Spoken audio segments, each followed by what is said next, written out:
ভক্ত যদি একবার বলে প্রভু আমি সব নিবেদন করলাম, তার হৃদয় চিত্তে যত অন্ধকার সব হরণ করে নেয় আর ভক্তিরূপী আলো দান করে, তবুও তুমি কৃষ্ণ বলি কাঁদো।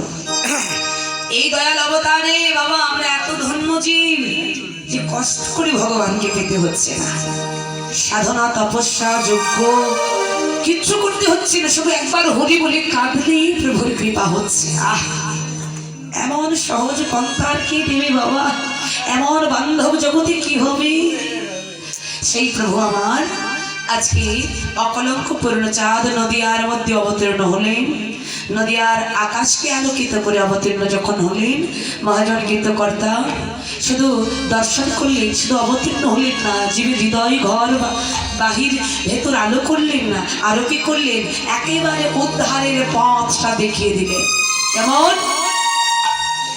এ গণে সুরভি সমতর সমনহে মাগিলে না পায়ে সে না পায়ে সে না মাগিতে জনে জনে ভুবন ভরিতে বলো চাচিয়াতে বলো প্রেম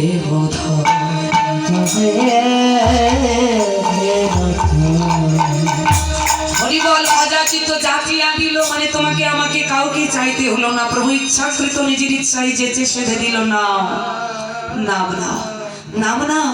কেন না, এই নাম না নিলে আমাদের যে পথ খুঁজে পাবো না, আমাদের যে উদ্ধার হবে না। তাই দেখুন সেই নামাগীতে প্রেমধন্ত সবাইকে দিলেন, কিন্তু গীতকর্তা পরমানন্দ দাস এক প্রান্তে দাঁড়িয়ে বললেন, প্রভু সবাইকেই তো কৃপা করলে, সবাইকেই তো কৃপা করলে, আমি তো তোমার জগৎ ছাড়া নই। তাই পরমানন্দ দাস বললেন, আমার গৌরাঙ্গ চাঁদের তুলনা তুলনা, আমার গোরা চাঁদ গোসাই রে গোসাই রে। বিশ্বাস যদি না হয় বিচার করিয়া দেখো মানে মানে, পরমানন্দের মানে এ বড় আকতি রে, বড় আকতি। আমার গৌরাঙ্গের দয়া হবে কবে, দয়া হবে কবে। প্রত্যেকটা গীতকর্তা তারা শেষে একটাই আক্ষেপ, কৃপা হবে কবে, কবে চরণে দাস করবে প্রভু, এই আক্ষেপগুলো রাখেন। তাই তিনিও রাখলেন এবং আক্ষেপ করে নবদ্বীপ লীলাকে খালি বিশ্রাম করলেন, জগৎকে জানালেন প্রভু আমার কৃষ্ণ বলে কাঁদলো, তোমরাও কৃষ্ণ বলে কাঁদো, কৃপা হয়ে যাবে। তাই চলুন বাবা ছোট করে হাতে করো তাল দিয়ে একটুখানি প্রভুর মতো করে আমরা একটু প্রভুকে স্মরণ করি। হরিবল। এবার ভক্ত সম্মুখে ভগবানকে মাঝখানে থেকে ভক্তগণ বলতে লাগলেন কি, ভজ গৌরাঙ্গ কহ গৌরাঙ্গ লহ গৌরাঙ্গের নাম রে, ভজ গৌরাঙ্গ কহ গৌরাঙ্গ লহ গৌরাঙ্গের নাম রে,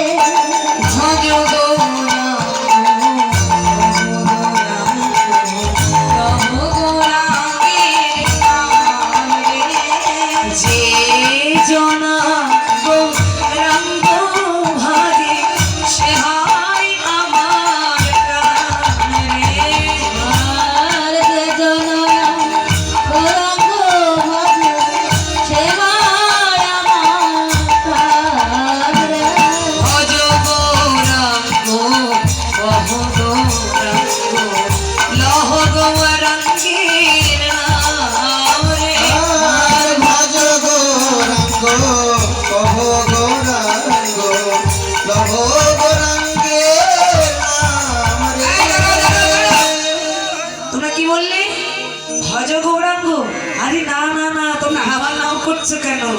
শোনো কি বলতে হবে আমি বলে দিচ্ছি, আমার থেকে তোমরা শিখে নিয়ে তোমরা আমার পরে বলবে কি, ভজ শ্রী কৃষ্ণ কহ শ্রী কৃষ্ণ লহ শ্রী কৃষ্ণের নাম রে, ভজ শ্রী কৃষ্ণ কহ শ্রী কৃষ্ণ লহ শ্রী কৃষ্ণের নাম।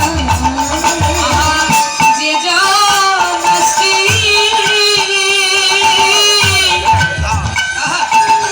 কৃষ্ণ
ভক্তবৃন্দ কি নবদ্বীপ ধাম কি